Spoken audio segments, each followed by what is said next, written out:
This video is for business owners or people working with business owners.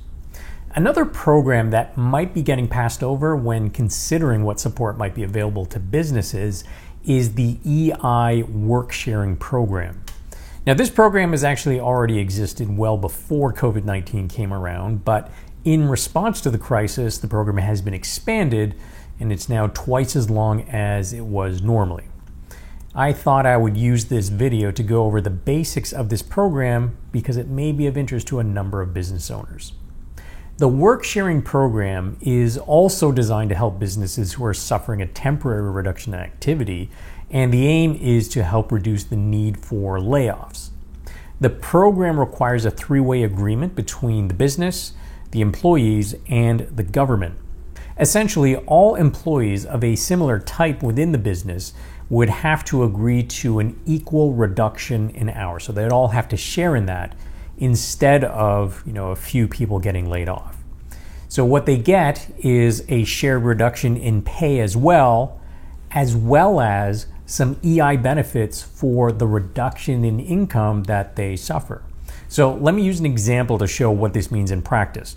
Let's say that we have an employee who is working full-time and earns $52,000 per year, or conveniently $1,000 per week to make the math easy.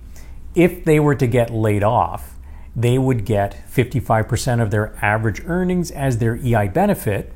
And they are close to the max, but just under, so they get 55% of their earnings, and that equals $550 per week in this situation. But with a work share agreement, let's say that all parties have agreed to a reduction in hours of, say, 60%. So maybe now employees are working 2 days a week instead of 5. The employer would pay them $400 for this work. It's a reduction in pay.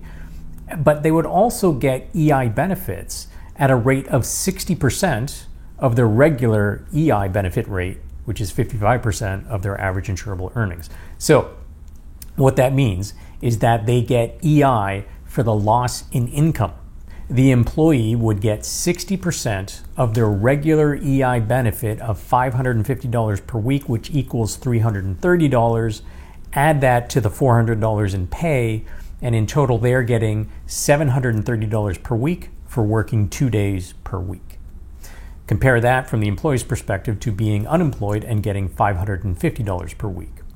From the employer's perspective, they are able to more flexibly keep all their employees by reducing their costs of labor to reflect the loss in business activity without having to pick and choose which employees they want to lay off.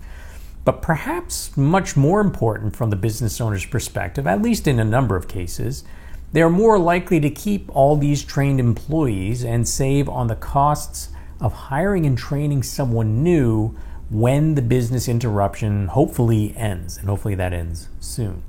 So as you can see, this program could have quite a bit of appeal for a variety of businesses right now.